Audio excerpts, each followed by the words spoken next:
అందరికీ నమస్కారం అండి. ఈ వీడియోలో మామూలుగా అయితే ఒక ఛాలెంజింగ్ కేసు చూపిద్దామని చెప్పి నేను వీడియో చేయడం జరిగింది. ఈ వీడియోలో ఛాలెంజింగ్ కేసు ఎందుకంటే ఇది చాలామంది ట్రాన్స్ప్లాంట్ చేసుకోవాలన్నప్పుడు వాళ్ళకి ఫ్రంట్ హెయిర్ కావాలంటారు, బ్యాక్ హెయిర్ కావాలంటారు. కామన్ మ్యాన్కి అది సింపుల్గా కనపడుతుంది, కానీ when it comes to surgery చేయడానికి సర్జన్స్కి ఏం ఛాలెంజెస్ ఉంటాయంటే, మన చేతిలో ఏమో 2,500-3,000 గ్రాఫ్ట్స్ తీయాలనుకుంటాము. ఆ కేసులో ఫ్రంట్ అండ్ బ్యాక్ రెండు చోట్ల మనం ఇంప్లాంట్ చేయాలంటే చాలా కష్టం అవుతుంది, గుడ్ డెన్సిటీలో.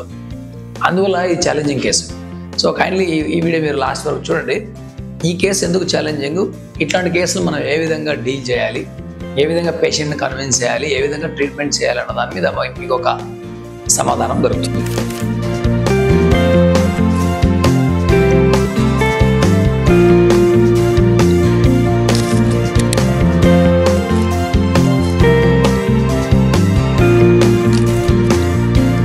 మీరు చూసే చాలా హెయిర్ ట్రాన్స్ప్లాంట్ వీడియోస్లో చాలా మంది చేసే ట్రాన్స్ప్లాంట్స్ ఏంటంటే, ఓపెన్గా మీకు యూట్యూబ్లో అక్కడక్కడ పెడుతుంటారు. బాల్నెస్ పైన కూడా ఉంటుంది, కానీ ముందర మాత్రం ఇంప్లాంట్ చేసి వీడియోస్ చూపిస్తారు. మీకు చాలా బాగా వస్తాయి ముందర వీడియోస్ చేసినప్పుడు, రిజల్ట్స్ కూడా బాగా వస్తాయి. తక్కువ గ్రాఫ్ట్స్తోనే మనం బాగా చూపించవచ్చు, కానీ వెనక ఎవరు చూపించరు. బ్యాక్ సైడ్ క్రౌన్ ఏరియాలో మనకు సరిగ్గా చూపించరు, ఎందుకంటే వాళ్ళ ఐడియా ముందర మాత్రమే పెట్టేసి మనకు చూపించడం అనేది. దాన్ని చేయడం చాలా ఈజీ. అయితే ఇటువంటి కేసులో ఫ్రంట్ అండ్ బ్యాక్ రెండు ఏరియాలో మనకి డెన్సిటీ తక్కువ ఉన్నప్పుడు, బాల్నెస్ ఉన్నప్పుడు మన పరిస్థితి ఏంటి అన్నప్పుడు, నంబర్ ఆఫ్ గ్రాఫ్ట్స్ మన దగ్గర ఎక్కువ ఉండవు. 2,000 లేక 3,500 గ్రాఫ్ట్స్ లోపల చేయాల్సి ఉంటుంది.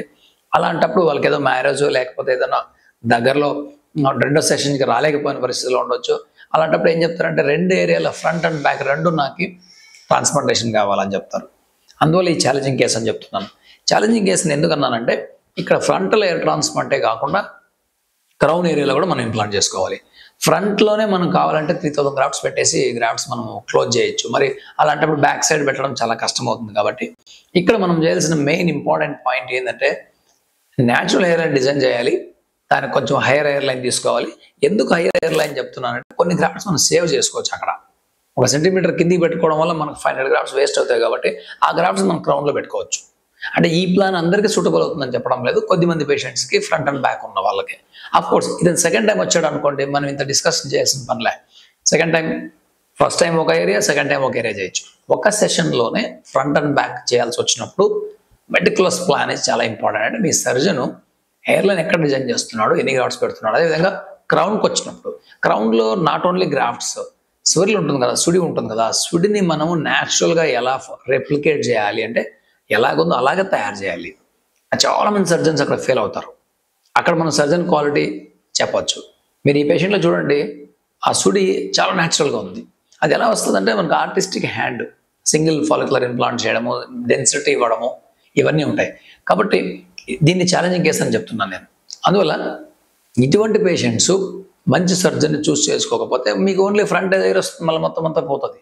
అఫ్కోర్స్ ఈ పేషెంట్కి హెయిర్ ఫాల్ అయితే మళ్ళీ సెకండ్ సెషన్ కూడా చేసుకోవచ్చు. అప్పుడు మనకి డోనర్ కూడా డ్యామేజ్ అయ్యి ఉండకూడదు.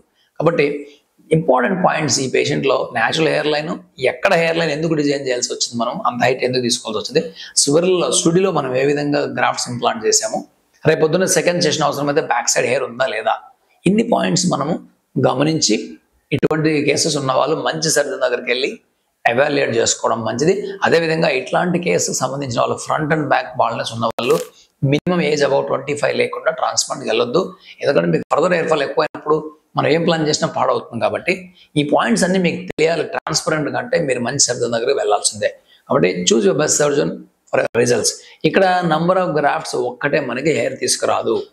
న్యాచురల్నెస్, ఎంత నీట్గా వాళ్ళు ట్రాన్స్ప్లాంట్ చేస్తారనే దాని మీదనే మనకు హెయిర్ ట్రాన్స్ప్లాంటేషన్ రిజల్ట్స్ డిపెండ్ అయి ఉంటాయి. 50% మీద నంబర్ ఆఫ్ ద గ్రాఫ్ట్స్ మీద డిపెండ్ అయి ఉంటాయి. చేసే వర్క్ మీద మనకు రిజల్ట్స్ డిపెండ్ అయి ఉంటాయి. కాబట్టి జాగ్రత్త వహించి ఫొటోస్, ఫిజికల్ కన్సల్టేషన్స్ అన్ని చేసుకున్న తర్వాతనే మంచి డాక్టర్ గారి దగ్గర మంచి క్లినిక్లో మీరు ట్రాన్స్ప్లాంట్ చేసుకోగలిగితే ఈ విధంగా మీరు రిజల్ట్స్ తీసుకురావచ్చు. Thank you.